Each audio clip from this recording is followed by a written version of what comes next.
위대한 글, 위대한 연설은 대체 무엇이 다를까요? 그냥 좋은 걸 넘어서서 사람의 마음을 송두리째 뒤흔드는 그런 경지요? 오늘은 바로 그 비결을 담고 있다고 알려진 수세기 동안 수많은 사상가들을 매료시켜온 한 권의 고전을 깊이 들여다보려고 합니다. 이런 경험 다들 있으시죠? 정말 멋지고 위대한 걸 만들어 보려고 했는데 결과물은 어딘가 어설프고 우스꽝스러워지는 경험 말이에요. 대체 왜 그럴까요? 천재성과 이 우스꽝스러움은 정말 종이 한 장 차이인 걸까요? 바로 이 근본적인 질문에서부터 오늘 이야기를 시작해 보겠습니다. 놀랍게도요, 이 질문에 대해서 아주 오래전에 한 미스터리한 비평가가 쓴 책이 정말 강력한 진단을 내려놓고 있습니다. 그 책의 이름이 바로 숭고함에 관하여입니다. 자, 그럼 이 고대의 책은 도대체 왜 쓰여진 걸까요?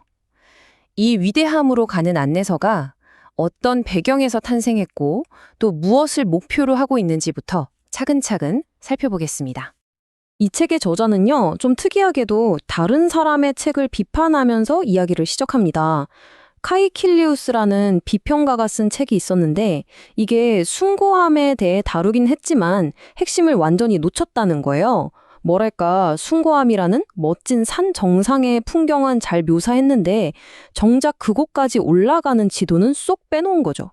실질적인 도움이 전혀 안 된다는 아주 신랄한 비판입니다. 그래서 저자는 결심해요. 내 친구 테렌티아누스를 위해 이번에는 진짜 제대로 된 안내서를 써주겠다고요. 단순히 숭고함이 무엇인지 설명하는 걸 넘어서 우리 스스로가 어떻게 그 경지에 도달할 수 있는지 그 구체적인 방법을 알려주겠다는 겁니다. 그럼 대체 이 책에서 계속 말하는 숭고함이란 게 정확히 뭘까요? 저자는 분명히 선을 긋습니다. 이건 그냥 글 좀 잘 쓰는 수준이 아니라고요. 언어가 가질 수 있는 어떤 특질, 최고의 고상함과 탁월함을 의미합니다. 그리고 역사상 가장 위대한 작가들이 시간을 초월해서 지금까지도 우리에게 영감을 주는 이유, 그 불멸의 명성을 얻게 한 비결이 바로 이 숭고함에 있다고 강조하는 거죠. 숭고함의 진짜 무서운 점은 바로 그 효과에 있습니다. 이건 독자의 머리를 논리적으로 설득하려는 게 아니에요. 그보다 훨씬 더 강력하죠. 이 책의 표현을 빌리자면 거역할 수 없는 강력한 힘으로 독자를 그냥 휘어잡아버립니다. 내가 원하든 원하지 않든 그 힘 앞에 완전히 압도당하게 되는 거죠.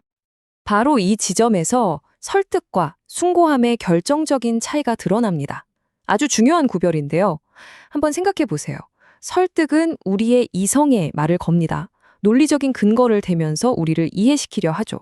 그래서 우리는 그 말을 듣고 일리가 있네 하고 받아들일 수도 있고 아니, 난 동의 못해 하고 거부할 수도 있습니다. 선택권이 우리에게 있죠. 하지만 숭고함은 완전히 다른 게임입니다. 이건 이성을 건너뛰고 우리의 영혼에 직접 말을 걸어요. 판단력을 그냥 압도해버리는 거죠. 책 전체를 다 읽어야 서서히 느껴지는 그런 감동과는 차원이 다릅니다. 숭고함은 마치 한밤중에 치는 번갯불처럼 단 한순간에 모든 것을 환하게 비추면서 창작자의 모든 힘을 폭발시켜버립니다. 자, 이렇게 어마어마한 힘을 가진 숭고함에 대해 듣고 나니 아주 오래된 질문 하나가 떠오르지 않나요? 과연 이런 능력은 신이 내린 재능처럼 타고나는 걸까요? 아니면 노력과 훈련을 통해 배울 수 있는 기술일까요? 인류의 오랜 논쟁이죠. 천성이냐, 학습이냐. 이 책은 이 문제에 대해 아주 흥미로운 답을 내놓습니다. 물론 이렇게 주장하는 사람들이 있습니다. 진정한 천재는 규칙 따위에 얽매이지 않아. 숭고함은 오직 타고난 재능에서만 나오는 거야. 그걸 기술적인 규칙으로 가르치려고 하는 건 오히려 천재의 날개를 꺾는 짓이지?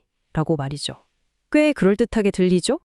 하지만 이 책의 저자는 훨씬 더 깊이 있는 답을 내놓습니다.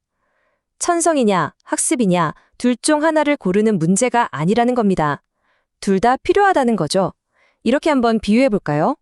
천재성, 즉 천성은 엄청난 힘을 가진 야생마와 같습니다. 생명력과 열정이 넘쳐 흐르죠. 그럼 기법, 즉 학습은 뭘까요? 그 말을 가두는 우리일까요? 아닙니다. 저자는 기법이 바로 그 말을 올바른 방향으로 이끄는 고삐이자 더 빨리 달리게 하는 박차라고 말합니다. 또 다른 비유도 드는데요. 바로 배와 짐의 관계입니다. 아무리 훌륭한 돛을 단 배라도 무게중심을 잡아줄 짐이 없으면 작은 폭풍에도 쉽게 뒤집히고 말죠. 여기서 돛이 바로 열정이라면 짐은 이성적인 통제, 즉 기법인 셈입니다. 결국 기법은 천재성을 억누르는 게 아니라 그 엄청난 힘을 언제, 어디서, 어떻게 폭발시켜야 하는지를 가르쳐주는 지혜로운 조력자라는 겁니다. 그리고 바로 이 지점에서 이 책의 정말 탁월한 접근법이 드러납니다. 위대해지려면 이렇게 하세요라는 성공 비법 목록을 바로 알려주는 게 아니에요.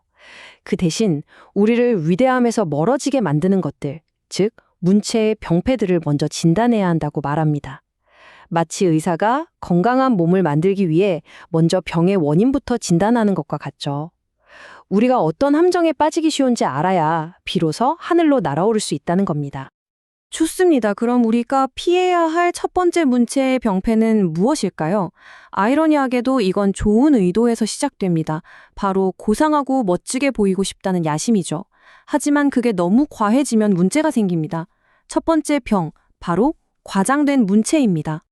과장된 문체, 즉 봄바스트가 뭐냐면요. 작가가 숭고함이라는 목표를 향해 너무 힘껏 활시위를 당긴 나머지 화살이 관역을 훌쩍 넘어가 저 멀리 엉뚱한 곳에 처박히는 상태를 말합니다. 속은 텅 비어 있으면서 겉만 잔뜩 부풀려진 호언장담하는 말들이죠. 멋있어 보이려다가 결국 우스꽝스러워지는 겁니다. 예를 한번 들어볼까요? 책에서는 아이스킬로스의 글을 인용하는데요. 휘몰아치는 급류, 불길이라거나 하늘을 향해 토해낸다 같은 표현들 어때요? 처음 들으면 뭔가 엄청나고 장엄하게 들릴 수도 있죠. 하지만 조금만 곱씹어보면 좀 웃기지 않나요? 비극적인 상황을 묘사하려던 건데 너무 과장되다 보니 오히려 희극처럼 느껴지죠. 이렇게 감정이 극에 달한 비극에서조차 어색하게 들리는 표현이라면 진지한 산문에서는 얼마나 더 뜬금없이 들리겠어요. 책에서는 다른 작가들의 예로 듭니다. 고르기아스라는 사람은 독수리를 가리켜 살아있는 무덤이라고 표현했대요. 와, 딱 들었을 때 굉장히 신선하고 충격적인 이미지죠. 하지만 그게 답니다. 저자는 이게 숭고함이 아니라 그냥 얄팍한 기교, 과장된 기교일 뿐이라고 지적합니다.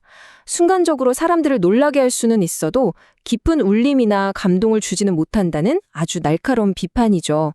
맥주로 치면 거품만 가득하고 정작 맥주는 없는 셈입니다. 그럼 도대체 작가들은 왜 이런 실수를 저지르는 걸까요? 저자는 그 원인을 심리적인 문제, 바로 두려움에서 찾습니다. 내 글이 너무 평범하고 초라하게 보일까봐, 나약하게 보일까봐 두려워하는 마음. 그래서 그 두려움을 감추기 위해 필요 이상으로 화려하고 웅장한 말들로 글을 잔뜩 부풀리는 겁니다. 일종의 과잉 보상인 셈이죠.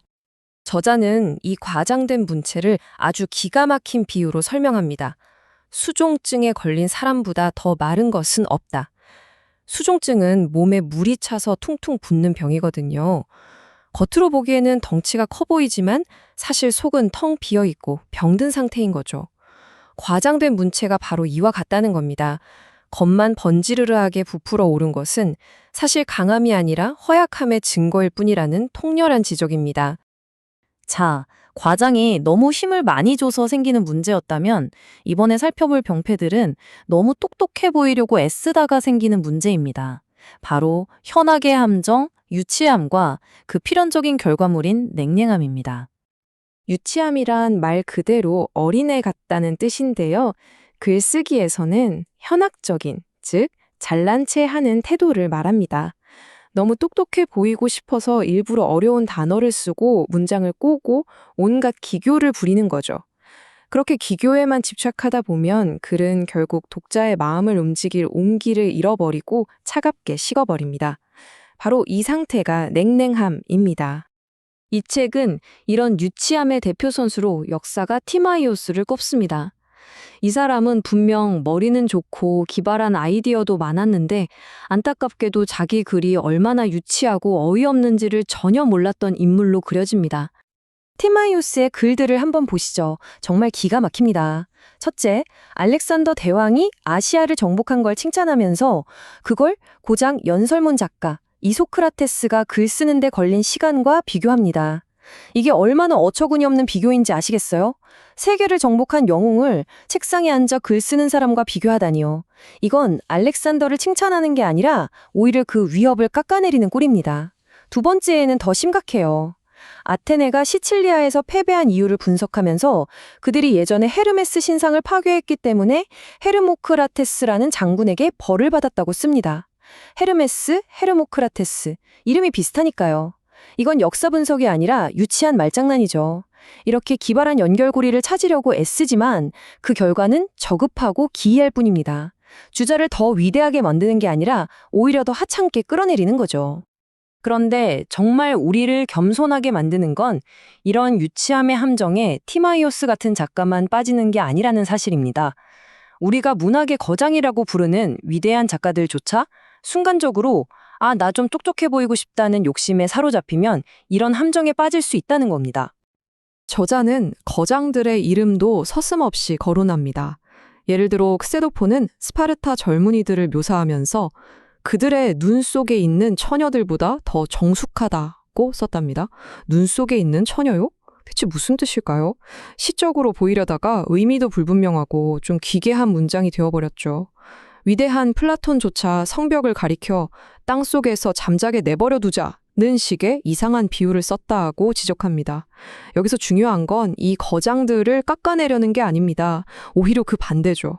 이렇게 위대한 작가들조차 한순간에 유혹에 빠져 이런 실수를 한다는 사실을 보여줌으로써 진정한 숭고함에 이르는 길이 얼마나 섬세하고 어려운 길인지를 우리에게 경고하고 있는 겁니다. 자, 지금까지 우리는 표현이 너무 과격하거나 너무 똑똑해 보이려고 애쓰는 경우를 살펴봤습니다. 이제 우리가 피해야 할 세 번째 문체의 병폐로 넘어가 보죠. 이번에는 감정에 관한 문제입니다. 더 구체적으로 말하자면 전혀 어울리지 않는 곳에서 터져나오는 가짜 감정, 즉 거짓된 감상입니다. 이건 이런 겁니다. 작가가 글의 주제와는 아무 상관없이 갑자기 자기 개인적인 감정에 흠뻑 취해버리는 경우예요. 작가 혼자서는 막 슬퍼하고 격정에 휩싸여 있는데 독자 입장에서는 갑자기 여기서 왜 저러지? 싶어서 완전히 어리둥절해지는 거죠. 독자는 아무런 감정이입이 안 되는데 작가 혼자 북받쳐서 울고불고 하는 모습만큼 민망하고 우스꽝스러운 것도 없겠죠? 자, 지금까지 우리는 세 가지 종류의 문체적 병폐를 살펴봤습니다. 너무 웅장하려다 우스꽝스러워지는 과장, 너무 똑똑해 보이려다 유치해지는 유치함, 그리고 뜬금없이 튀어나오는 거짓된 감상까지요. 겉으로 보기에는 다 다른 문제 같잖아요. 그런데 저자는 이 모든 문제들이 사실은 하나의 똑같은 뿌리에서 자라난다고 주장합니다. 그 근본적인 원인은 바로 이것입니다. 새로워 보여야 한다는 강박관념. 정말로 독창적인 생각을 하는 게 아니라 그저 남들과 달라 보이고 새롭고 충격적으로 보이는 것에만 집착하는 태도 말입니다. 저자는 바로 이 새로움에 대한 강박이야말로 당대의 거의 모든 지식인들의 정신을 병들게 한 주범이라고 아주 날카롭게 진단합니다. 자, 지금까지 우리는 위대함에 이르는 길을 가로막는 온갖 장애물과 병폐들을 진단해 보았습니다. 그렇다면 이제 가장 중요한 질문이 남았죠. 이 병들을 피하고 우리는 어떻게 하면 진정으로 위대함, 즉 숭고함의 경지에 이를 수 있을까요? 숭고함의 진정한 원천은 과연 어디에 있을까요? 그 해답을 찾아가는 여정, 다음 시간에 계속 이어가도록 하겠습니다. 세상에 잘 쓴 글, 훌륭한 글은 정말 많습니다. 하지만 그 중에서도 시대를 넘어서 우리 영혼을 송두리째 뒤흔드는 그런 글은 정말 드물죠. 대체 무엇이 이런 차이를 만드는 걸까요? 무엇이 평범한 작품을 우리가 숭고하다라고 부르는 경지로 끌어올리는 걸까요? 오늘은 단순한 글쓰기 기교를 넘어서 이 진정한 위대함을 가늠한 기준이 무엇인지 2000년 전의 한 지혜를 통해 그 비밀의 문을 열어보겠습니다. 정말 어려운 질문이죠. 지금 당장 인기 있는 것이 10년, 100년 뒤에도 사랑받을 거라고 누가 장담하겠어요? 이 질문에 답하기 위해서 우리는 고대 로마 시대의 비평가 롱기누스의 지혜를 빌려보려고 합니다. 그는 변덕스러운 유행이나 지극히 개인적인 취향을 넘어서 작품이 가진 영원한 가치를 꿰뚫어 볼 수 있는 놀랍도록 간단하면서도 아주 강력한 시험법을 우리에게 알려줍니다. 바로 진정한 숭고함을 찾아내는 방법이죠. 자, 롱기누스는 어떤 작품이 진짜 위대한지를 가려내기 위해 딱 세 가지 질문을 던집니다. 첫째, 이 작품이 당신의 생각을 더 높은 곳으로 이끌어주는가? 그러니까 그냥 재미있다, 슬프다 이런 감정을 넘어서서 뭔가 더 고결하고 위대한 영감을 주느냐는 겁니다. 둘째, 한 번 읽고 나서도 그 강렬한 인상이 마음속에 깊이 새겨져서 도저히 잊을 수가 없는가? 마치 머릿속에서 계속 맴도는 메아리처럼 말이죠. 그리고 마지막, 어쩌면 가장 중요한 질문입니다. 이 감동이 보편적인가? 수백 년, 수천 년이 지나도 또 전혀 다른 문화권의 사람에게도 똑같은 즐거움과 감동을 줄 수 있느냐는 것이죠. 이 세 가지 까다로운 기준을 하나롭게 뜯는 롱기누스의 정의는 정말이지 놀랍도록 명쾌합니다. 언제나 그리고 모든 독자를 즐겁게 하는 것. 이것이야말로 한때의 유행을 넘어서 영원을 향하는 작품을 가려내는 시금석입니다. 시공간을 초월해서 모든 사람의 마음을 움직일 수 있다면 그건 진짜라는 거죠. 진정한 불멸의 자격을 증명하는 궁극의 시험대인 셈입니다. 그렇다면 이제 위대한 작품을 알아보는 눈을 가졌으니 직접 만들어 볼 차례 아닐까요? 롱기누스는 숭고함이 그저 타고난 천재의 번뜩임이 아니라 우리가 배우고 연마할 수 있는 기술이라고 말합니다. 지금부터 그가 제시하는 위대함의 청사진, 그 구체적인 창작의 비밀을 하나씩 함께 파헤쳐 보겠습니다. 롱기누스는 숭고함, 즉 위대한 글을 만드는 힘이 도대체 어디서 오는지 그 비밀을 5가지 핵심 원천으로 깔끔하게 정리했습니다. 이건 마치 위대한 건축물을 짓기 위한 5개의 단단한 기둥과도 같아요. 지금부터 그 견고한 청사진을 자세히 들여다보겠습니다. 롱기누스가 제시한 숭고함의 5가지 샘물은 이렇습니다. 첫째는 글쓴이의 영혼의 크기를 보여주는 사상의 장대함. 둘째는 주체할 수 없이 터져나오는 격렬하고 영감에 찬 열정입니다. 롱기누스는 이 2가지는 거의 타고나는 재능에 가깝다고 봤어요. 나머지 셋은 우리가 갈고 닦을 수 있는 기술의 영역입니다. 비유법에 능숙한 적용, 고상하고 품위 있는 표현, 그리고 이 모든 것을 조화롭게 엮어내는 장엄한 구성이죠. 롱기누스는 이 5가지가 완벽한 조화를 이룰 때 비로소 진정한 숭고함이 탄생한다고 말합니다. 우리는 이 5기둥을 하나씩 깊이 탐구해 볼 텐데요. 오늘은 그 모든 것의 뿌리이자 가장 중요한 첫 번째 원천, 바로 사상의 장대함부터 시작하겠습니다. 자, 그렇다면 모든 위대함의 출발점이자 숭고한 글의 심장이라고 할 수 있는 이 사상의 장대함이란 과연 무엇일까요? 그 깊은 의미를 지금부터 함께 탐험해 보겠습니다. 이 한 문장에 모든 것이 담겨 있습니다. 숭고함은 위대한 영혼의 메아리다. 롱기누스의 생각은 아주 확고합니다. 위대한 글은 위대한 정신에서만 나온다는 것이죠. 한번 생각해 보세요. 평생을 사소하고 비루한 생각에만 갇혀 사는 사람이 어떻게 시대를 초월하는 감동을 만들어낼 수 있겠어요? 불가능하죠. 결국 그 사람이 품고 있는 생각의 크기와 깊이가 그대로 그 사람의 글이 되는 것은 어쩌면 너무나 당연한 이치입니다. 때로는 가장 강력한 표현이 바로 침묵일 때가 있습니다. 오디세우스가 지하세계에서 만난 영웅 아이아스처럼 말이죠. 트로이 전쟁 이후 아이아스는 오디세우스 때문에 억울한 죽음을 맞이합니다. 그래서 저승에서 오디세우스를 마주쳤을 때 그는 단 한마디도 하지 않아요. 하지만 그 묵직한 침묵 속에서 우리는 그의 어떤 절규보다도 더 깊은 분노, 모욕감, 그리고 꺾이지 않는 영웅적 고뇌를 느낍니다. 롱기누스는 바로 이것이 순수한 사상의 힘이라고 말합니다. 굳이 말로 표현되지 않아도 그 생각 자체만으로도 숭고한 것이죠. 이번엔 창세기의 한 구절입니다. 여기에는 어떤 화려한 수식어도 복잡한 설명도 없습니다. 그저 상상할 수 있는 가장 거대한 사건을 가장 단순한 말로 담아낼 뿐이죠. 빛이 있으라. 그러자 빛이 있었다. 이 짧은 문장 사이에 그 어떤 설명도 없는 간극에 바로 신의 절대적인 권능, 그 장대함이 담겨 있습니다. 생각의 힘만으로 우주적 사건을 일으키는 이 모습이야말로 꾸밈없는 사상에 가진 순수한 힘을 보여주는 최고의 예시입니다. 호메로스의 일리아스에 나오는 이 기도는 왜 숭고할까요? 전장에 갑자기 짙은 안개가 껴서 한 치 앞도 보이지 않는 상황입니다. 아이아스는 살려달라고 빌지 않아요. 영웅에게 그런 구걸은 어울리지 않으니까요. 그는 짙은 어둠 속에서 싸울 수조차 없는 자신의 무력함에 분노합니다. 그래서 신에게 외치죠. 차라리 우리를 죽이시더라도 싸울 수 있는 빛을 달라. 설령 신이 적이라 할지라도 빛 속에서 당당히 싸우다 죽는 것이 영웅의 길이라는 이 생각. 이것이야말로 진정으로 위대한 영혼의 외침 아닐까요? 위대한 생각이 숭고함의 영혼이라면 이제 그 영혼에 몸을 입혀줄 차례입니다. 아무리 좋은 생각이라도 제대로 표현되지 않으면 소용이 없겠죠. 롱기누스는 여기서 가장 핵심적인 순간들을 예리하게 골라내고 그것들을 효과적으로 엮어내는 기술, 즉 선택의 기술을 강조합니다.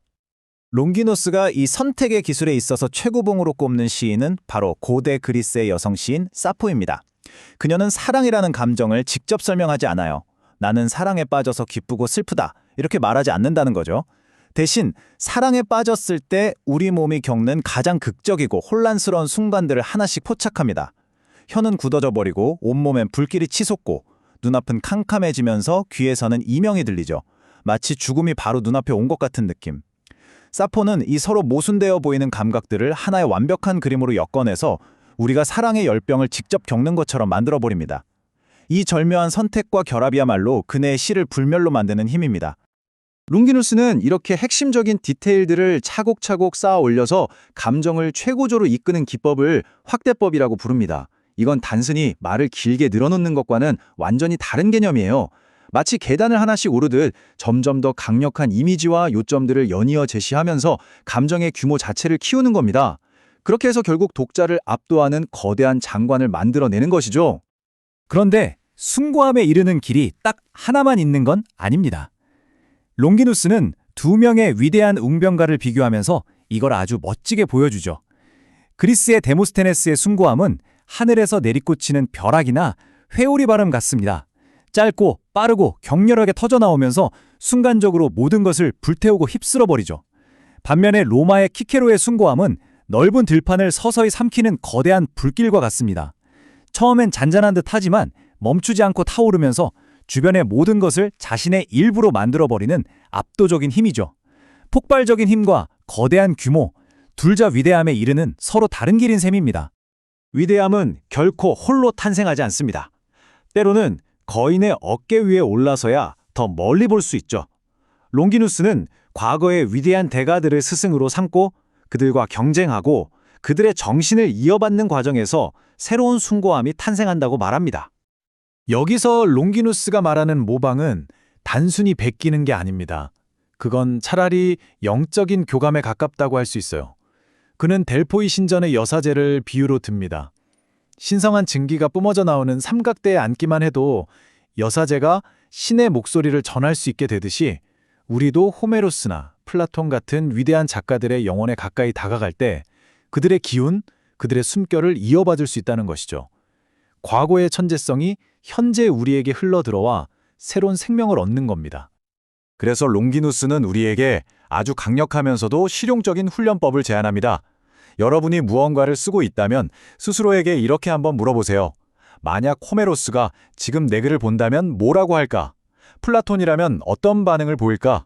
내 작품을 심사할 배심원으로 역사상 가장 위대한 영웅들을 상상하는 겁니다.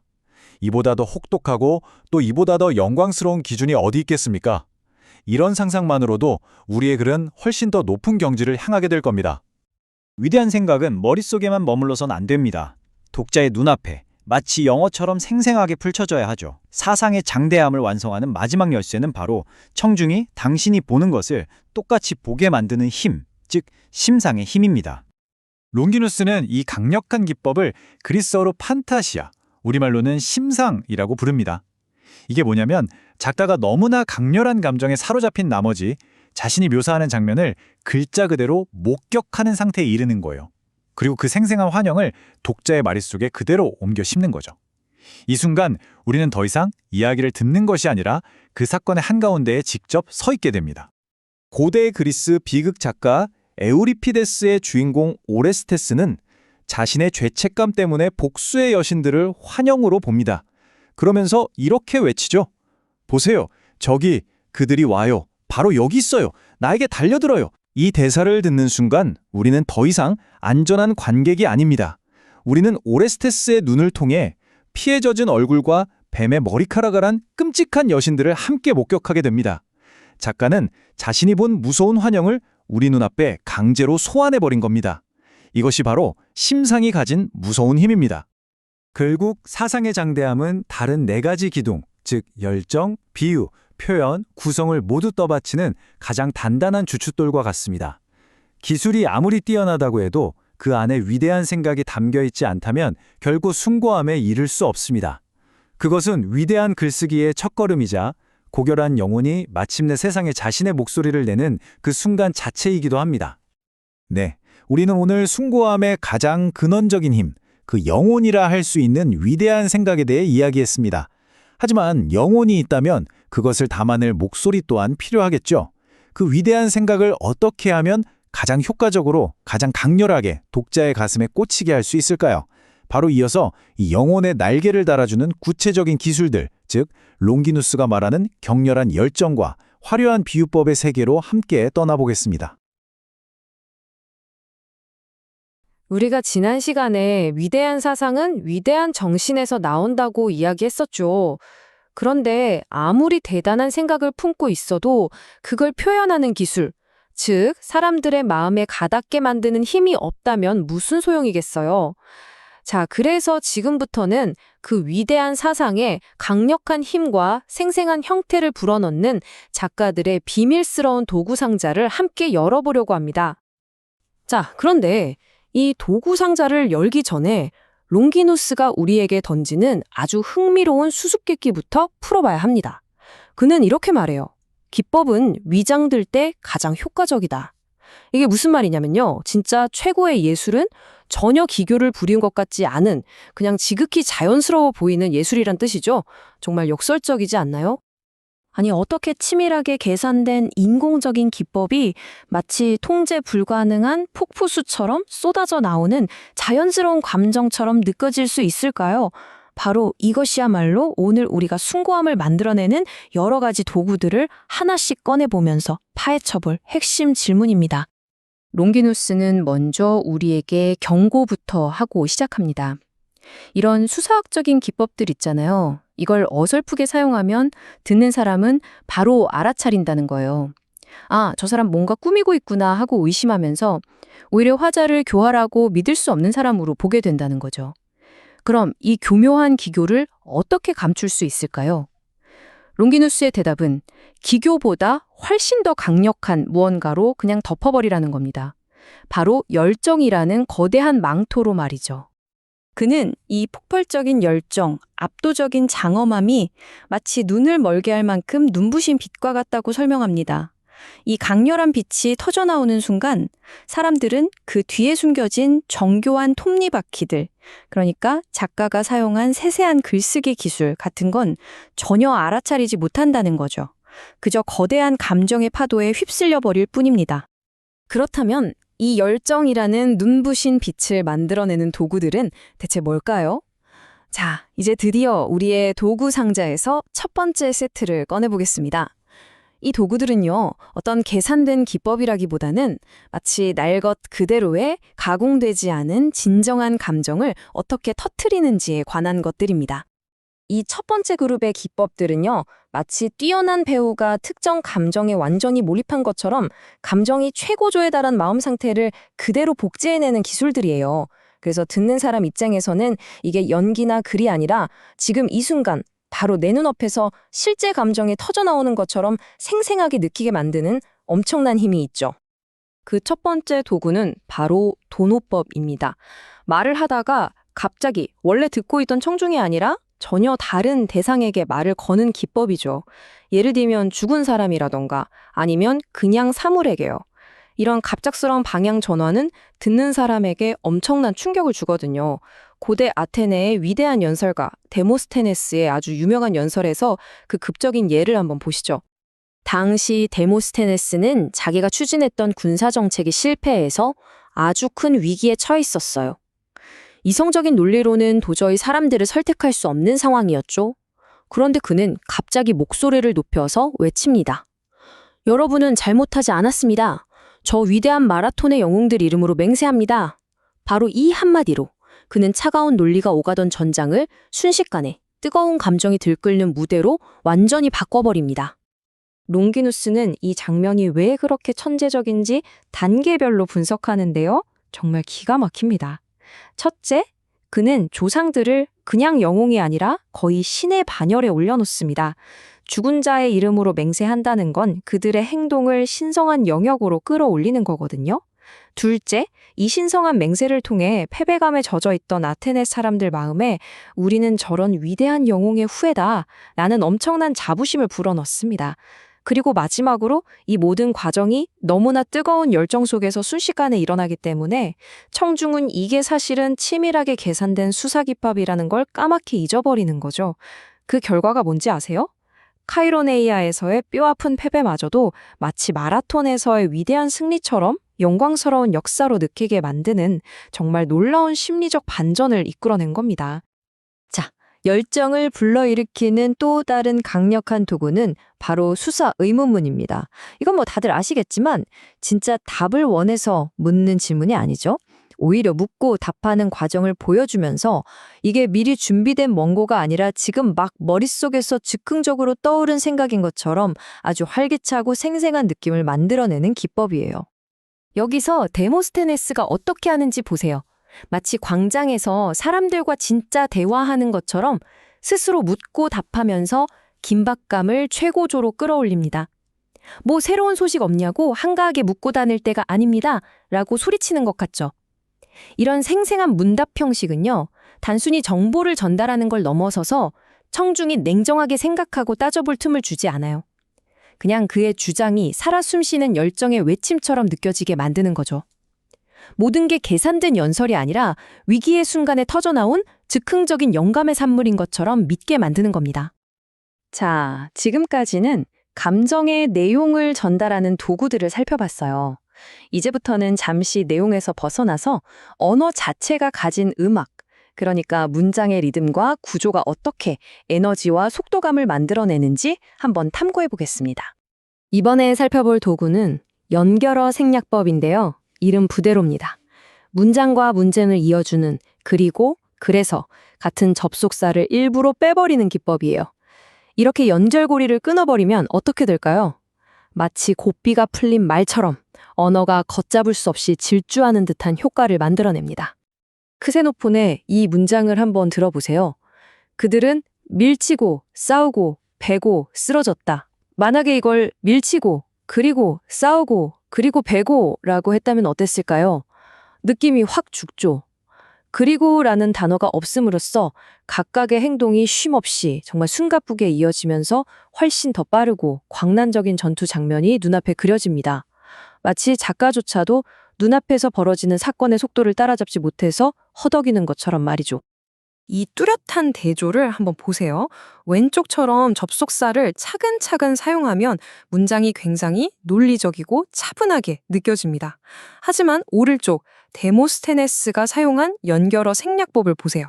이건 마치 쉴 새 없이 날아오는 빠르고 격렬한 연타처럼 느껴지지 않나요? 롱기누스는 이런 접속사들이 열정의 자유로운 질주를 방해하는 족쇄와 같다고 말합니다.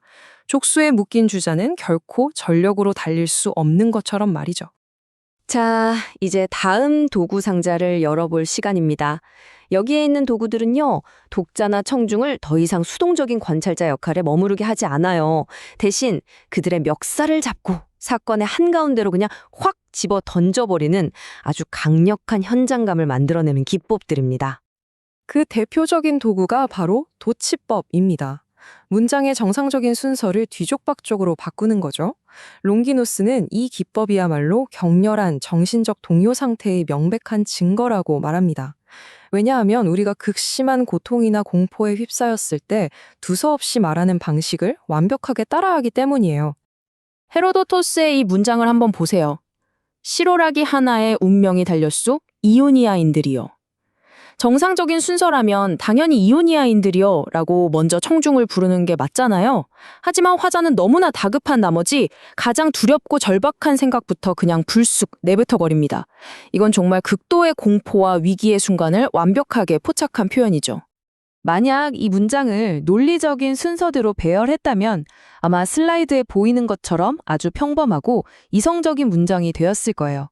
하지만 이 자연스러운 순서를 뒤집어 버림으로써 문장 자체가 두려움에 휘청이는 마음 그 자체가 되어버립니다. 감정이 날 것 그대로 아무런 꾸밈 없이 터져 나오게 만드는 거죠.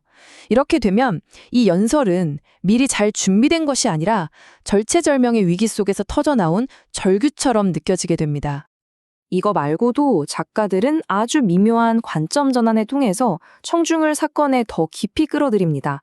예를 들어서 과거의 사건을 현세 시제로 이야기하면요. 단순한 역사책이 아니라 생생한 드라마가 되죠. 또 독자를 당신이라고 직접 부르면 갑자기 남의 이야기가 아니라 내가 바로 옆에서 그 장면을 목격하는 듯한 현장감을 주고요.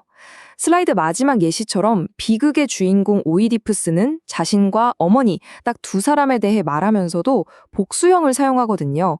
이걸 통해 개인의 불행이 마치 온 가족, 온 나라의 거대한 재앙처럼 몇 배로 증폭되는 듯한 엄청난 효과를 만들어냅니다. 어느덧 우리 도구 상자의 마지막 칸에 도착했습니다. 여기에 담긴 도구는 언어의 품격을 한 단계 끌어올리는 우아함을 더하는 기법인데요. 하지만 롱기누스는 경고합니다. 이 도구는 양날의 검과 같아서 정말 엄청난 자제력과 섬세한 감각이 없으면 차라리 사용하지 않는 편이 낫다고 말이죠. 그 도구의 이름은 우헌법입니다. 좀 어려운 말인데 쉽게 말해 어떤 것을 직접적으로 말하는 대신 간접적으로 에둘러서 표현하는 기술이에요. 이걸 잘만 사용하면 아주 평범한 생각에 품위와 아름다움을 더하고 문장 전체를 굉장히 고상하게 만들 수 있습니다. 예를 들어 볼게요. 위대한 철학자 플라톤은 사람들이 죽어서 묻혔다고 직설적으로 말하지 않습니다. 대신에 그는 그들이 정해진 여정을 떠나고 있다고 시적으로 묘사하죠. 이 한 문장으로 죽음이라는 차갑고 퉁명스러운 사실을 아주 고귀하고 장엄한 생각으로 완전히 탈바꿈시킨 겁니다. 하지만 바로 여기서 롱기누스가 아주 결정적인 경고를 날립니다. 이 우언법을 너무 과하게 사용하면 금세 공허하고 우스꽝스러운 표현이 되어버린다는 거예요. 심지어 저 위대한 플라톤조차 금이나 은의 재산이라는 표현을 썼다가 아니 그럼 소는 소의 재산이라고 부를 거냐는 비웃음을 샀던 교훈이 있습니다. 조심해야 한다는 거죠. 자, 지금까지 돈호법, 연결어 생략법, 도치법 같은 여러 구체적인 도구들을 모두 살펴봤습니다. 이쯤 되면 이런 궁금증이 생길 수밖에 없어요.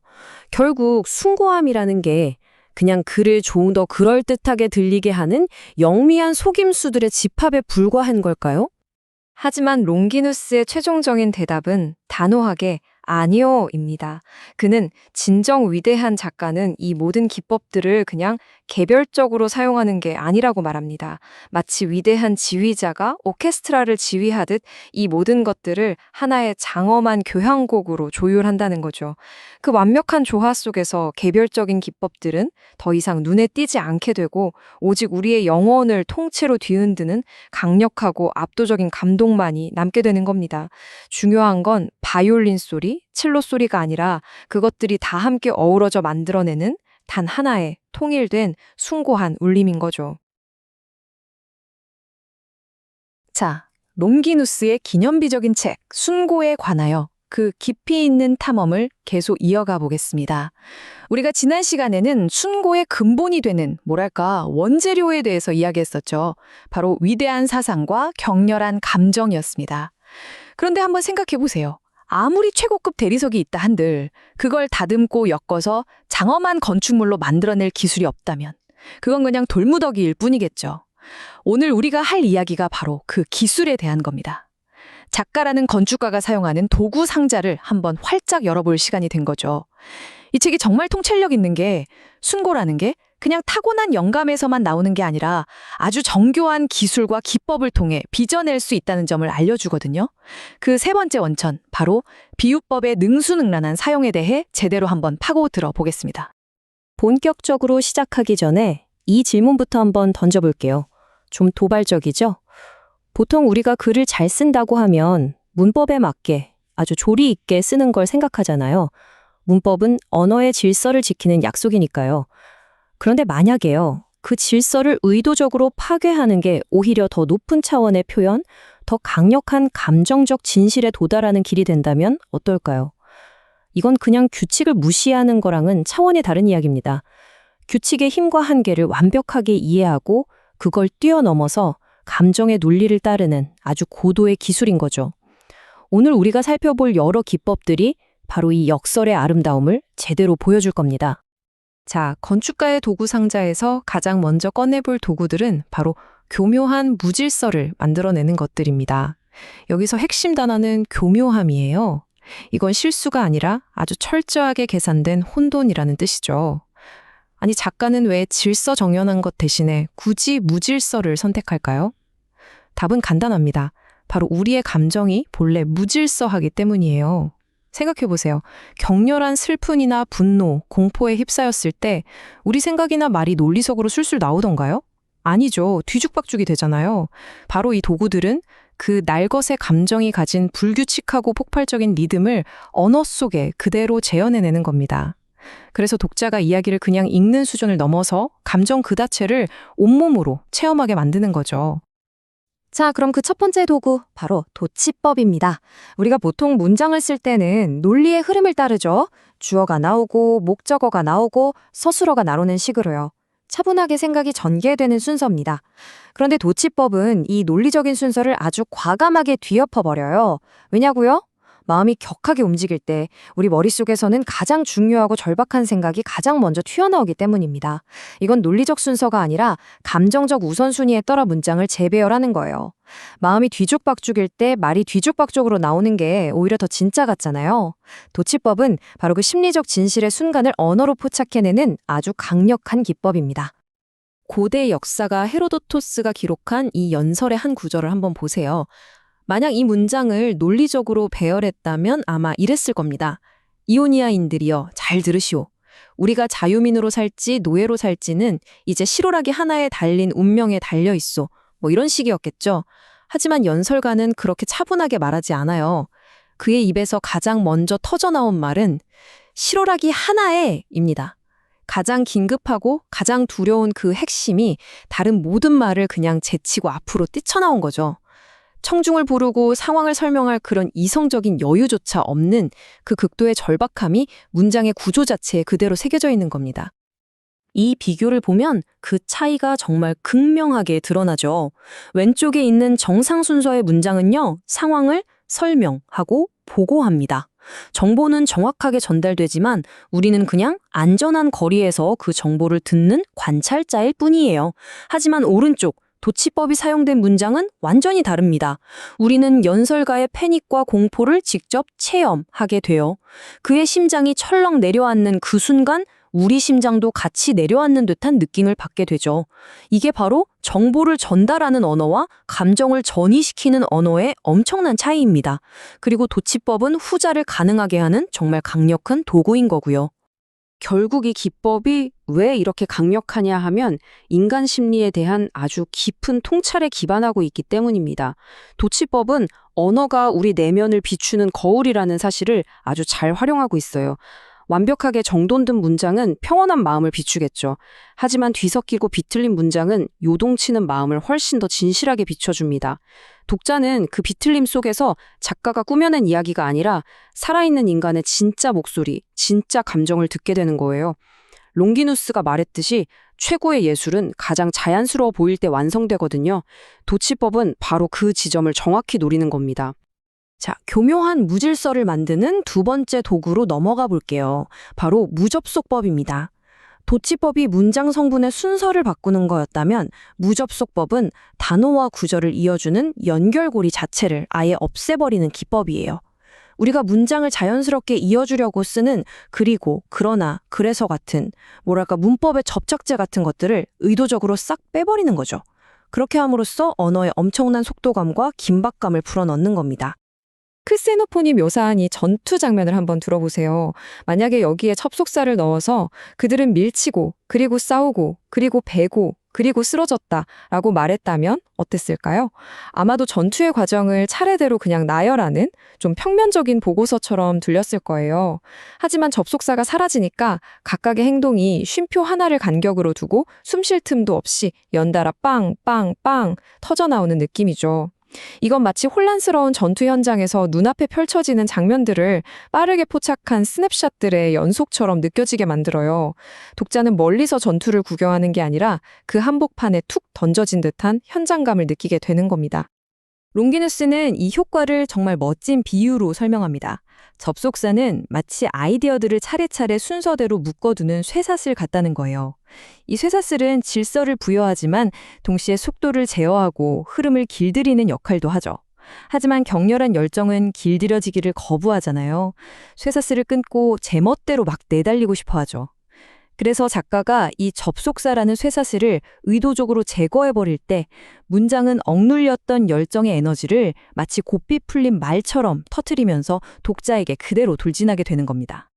자, 지금까지는 문장의 구조를 통째로 뒤흔드는 뭐랄까 좀 육중한 망치 같은 도구들을 살펴봤다면 이제는 훨씬 더 섬세하고 정교한 도구들로 시선을 옮겨보겠습니다.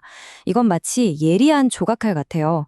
여기서는 단어의 수, 즉 단수냐 복수냐 또는 시제나 인칭을 아주 살짝 비트는 것만으로도 독자의 관점과 경험을 근본적으로 바꿔버리는 놀라운 효과를 만들어냅니다.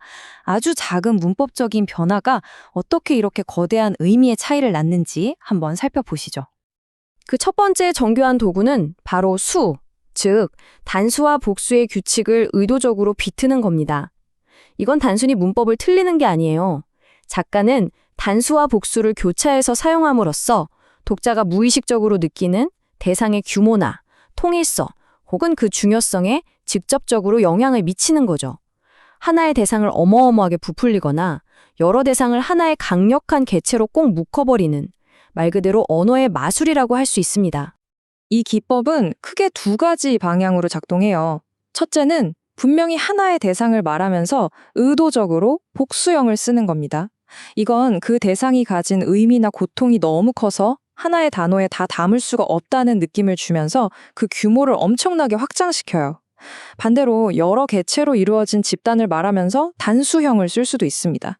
이건 뿔뿔이 흩어진 개인들이 아니라 하나의 의지를 가진 유기체적인 공동체라는 인상을 아주 강력하게 심어주는 거죠. 소포클레스의 비극 오이디푸스 왕의 한 구절인데요. 여기서 말하는 결합은 사실 오이디푸스와 그의 어머니 이오카스테 딱 두 사람 사이의 일입니다. 하지만 작가는 결합이라는 단수 대신 결합들이라는 복수형을 쓰고 그들을 너희라고 부르죠. 이 작은 변화를 통해서 이들의 비극은 단순히 두 개인의 불행을 넘어서 여러 세대에 걸쳐서 저주처럼 이어지는 거대하고 증폭된 재앙으로 그 규모가 확 커져 버립니다. 한 개인의 비극이 가문의 비극, 나아가 인류 전체의 비극처럼 느껴지게 만드는 효과가 있는 거죠. 자, 이번엔 반대의 경우를 볼까요? 옥명가 데모스테네스의 이 문장에서 펠로폰네소스는 사실 수많은 도시국가들의 연합체입니다. 그래서 엄밀히 말하면 펠로폰네소스의 도시국가들이 분열되었다고 하는 게 맞겠죠. 하지만 그는 그 모든 도시국가를 펠로폰네소스라는 단 하나의 이름, 단수형으로 꽉 묶어버립니다. 그 결과 여러 국가 간의 정치적 분쟁이라는 사건이 마치 하나의 거대하고 강력한 생명체가 두동강 나는 듯한 훨씬 더 비극적이고 강력한 이미지로 독자의 뇌리에 각인되는 겁니다. 이제 아마도 가장 직접적이고 강력한 도구 중 하나를 살펴볼 차례입니다. 바로 독자와 텍스트 사이에 있는 그 안전한 거리를 그냥 파괴해버리고 독자를 이야기 속으로 강제로 끌어들이는 기법이에요. 작가는 인칭이나 시제를 갑자기 확 바꿈으로써 독자가 더 이상 편안한 의자에 앉아있는 관객이 아니라 사건이 벌어지는 현장 한복판에 서 있는 참여자가 되게 만들어버립니다. 이 슬라이드가 그 심리적인 과정을 아주 명확하게 보여주죠. 대부분의 이야기는 3인칭으로 시작해요. 우리는 그 또는 그녀의 이야기를 안전한 거리에서 관찰하고 있죠. 그런데 작가가 갑자기 당신은 이라면서 2인칭으로 우리를 부르는 순간 모든 게 바뀝니다. 이야기는 더 이상 저 멀리 있는 누군가의 이야기가 아니라 바로 나의 이야기가 되는 거예요. 이 갑작스러운 전환을 통해서 우리는 수동적인 독자에서 눈앞에서 벌어지는 사건을 외면할 수 없는 능동적인 목격자로 역할이 바뀌게 되는 겁니다. 헤로도토스의 이 여행기를 한번 보세요. 그는 한 여행객이 엘레판티네시를 지나 항해했다라고 쓰지 않아요. 대신 당신은 항해할 것이다 라고 말하죠. 이 당신이라는 한 단어가 모든 걸 바꿉니다.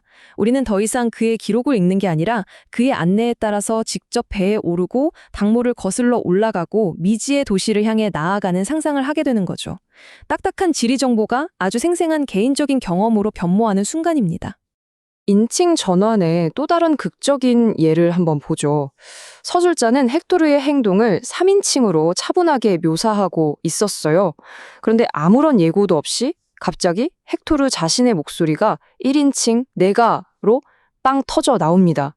이 갑작스러운 단절과 전환은 독자에게 정말 큰 충격을 주죠. 이건 마치 헥토르의 분노가 너무나 격렬하고 압도적이어서 서술자의 통제를 그냥 벗어나서 직접 폭발해버리는 듯한 효과를 줍니다.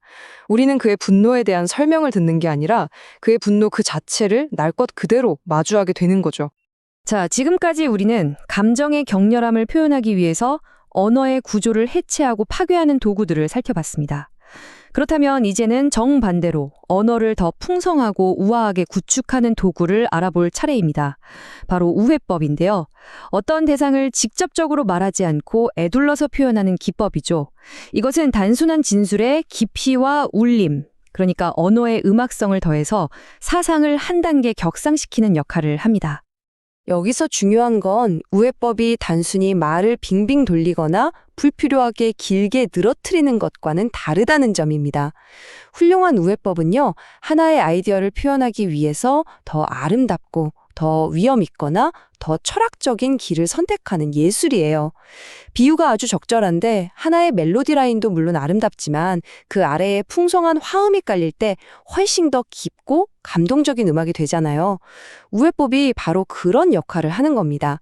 단순한 의미에 풍부한 함의와 격조를 더해주는 거죠. 철학자 플라톤이 사용한 이 구절을 한번 보세요. 정해진 여정을 떠난다. 참 아름답고 장엄하고 어딘가 숙명적인 느낌을 주는 표현이죠. 마치 위대한 영웅의 서사시 한 구절 같기도 하고요. 그렇다면 플라톤은 이토록 음악적인 언어를 사용해서 대체 어떤 차갑고 직설적인 현실을 이야기하고 있었던 걸까요? 바로 죽음입니다. 그는 그냥 죽는다는 직설적인 표현 대신에 정해진 여정을 떠난다고 말했던 거죠. 이 표현을 통해서 죽음이라는 어둡고 두려운 단절의 이미지가 숭고하고 의미 있는 과정, 즉 목적지가 정해진 필연적인 여정이라는 이미지로 완전히 변모합니다. 가혹한 현실을 피하는 게 아니라 그것을 더 높은 차원의 의미로 끌어올리는 것. 이것이 바로 우회법이 가진 변형의 힘입니다. 하지만 이 모든 강력한 도구들에는 반드시 따라오는 위험이 있습니다. 숭고함을 빚어낼 수 있는 바로 그 기법들이 아주 약간만 잘못 사용되면 글을 천박하고 우스꽝스럽게 만들어버릴 수 있다는 점이에요. 정말 외줄타기 같아요. 한 걸음만 삐끗해도 숭고의 경지에서 조롱의 나락으로 떨어지게 되는 거죠. 진정한 거장은 도구를 화려하게 쓰는 법만 아는 게 아니라 언제 이 도구들을 내려놓아야 하는지를 아는 사람입니다. 이것이야말로 모든 작가가 평생 고민해야 할 본질적인 지문일 겁니다. 특히 방금 본 우회법처럼 언어를 화려하게 꾸미는 기법일수록 그 위험은 더 커져요. 내용의 무게에 맞지 않게 과도하게 치장된 언어는 금세 공허하고 가식적으로 들리고 심지어는 의도치 않은 웃음을 유발하기까지 합니다. 숭고함을 향한 열망이 판단력을 앞서는 순간 비극이 시작되는 거죠. 롱기누스는 이 위험을 설명하기 위해서 그 위대한 플라톤조차도 때로는 과유불급의 오류를 범했다고 날카롭게 지적합니다. 이 문장에서 플라톤은 돈을 소유해서는 안 된다는 간단한 말을 금이나 은으로 된 부는이라고 거창하게 표현했어요. 그 자체로 틀린 말은 아니지만 어딘가 좀 부자연스럽고 젠체하는 느낌이 들지 않으세요? 그리고 이 재치 넘치는 비판이 우회법 남용의 위험을 그야말로 완벽하게 보여주죠.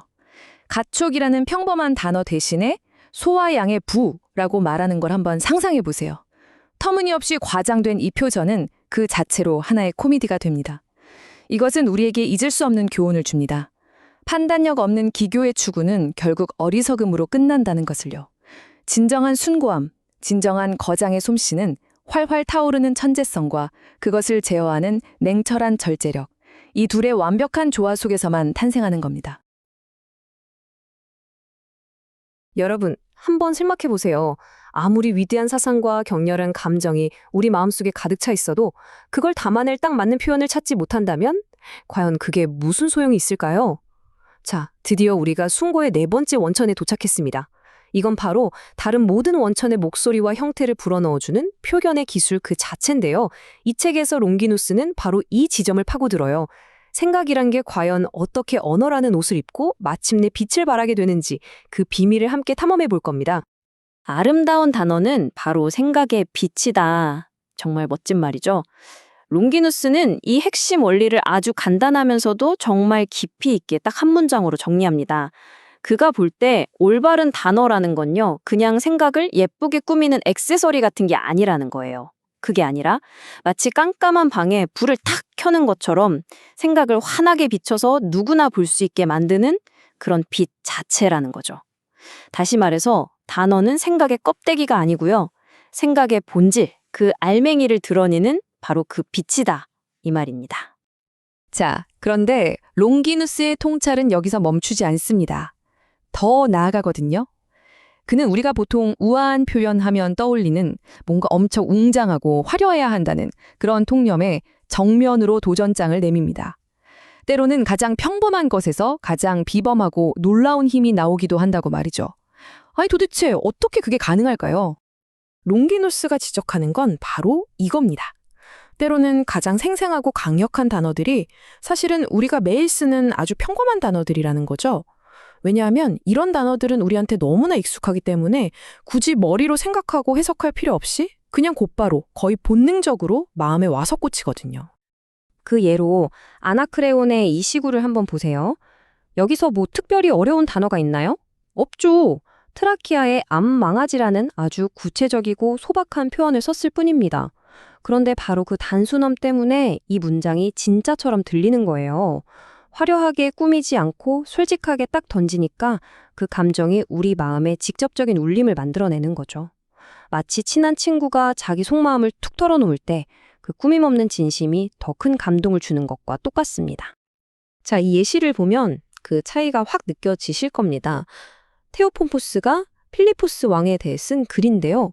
그냥 평범하게 필리포스는 고난을 잘 견뎠다 이렇게 쓸 수도 있었겠죠.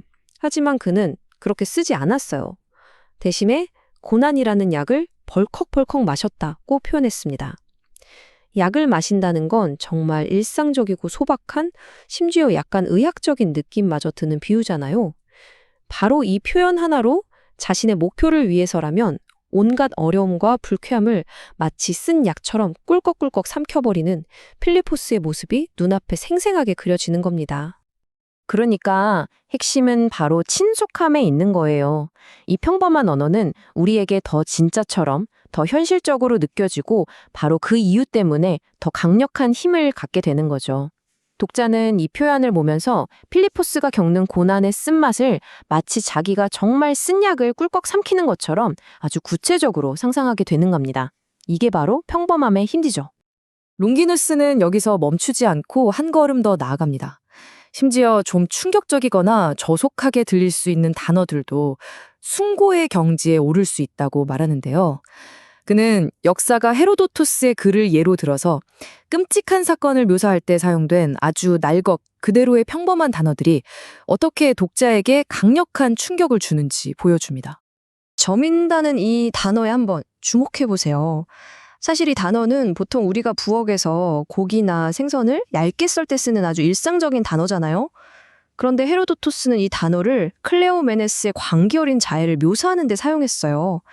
그 결과 클레오메네스가 스스로를 아주 체계적으로 그리고 끔찍하게 파괴해 나가는 모습이 정말 충격적일 정도로 효과적으로 전달됩니다. 평범한 단어가 어떤 문맥에 놓이느냐에 따라서 이렇게 섬뜩한 힘을 발휘하는 순간인 거죠. 전사 피테스에 대한 묘사도 마찬가지입니다.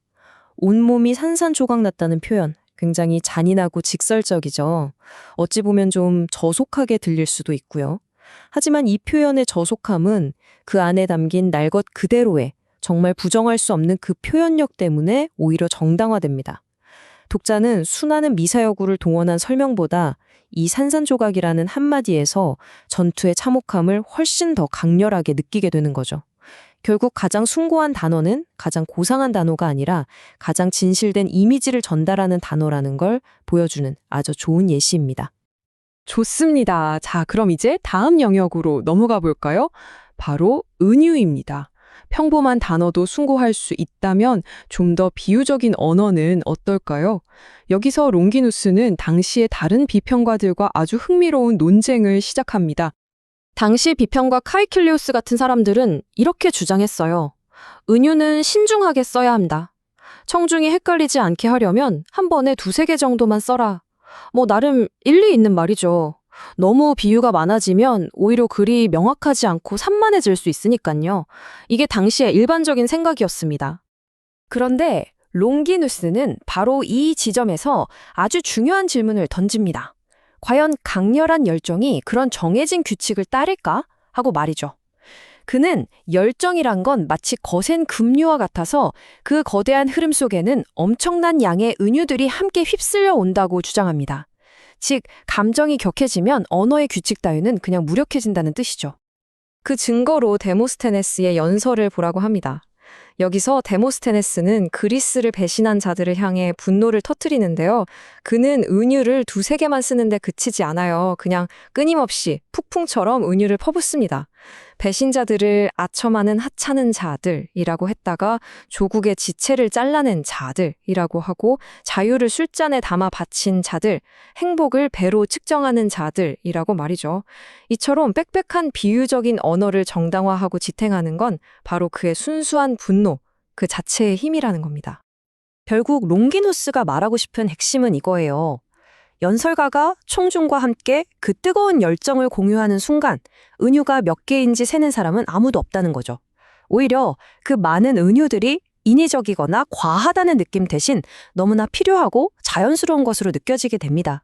왜냐하면 듣는 사람은 머리로 분석하는 게 아니라 가슴으로, 감정적으로 그 연설에 완전히 동화되기 때문이죠.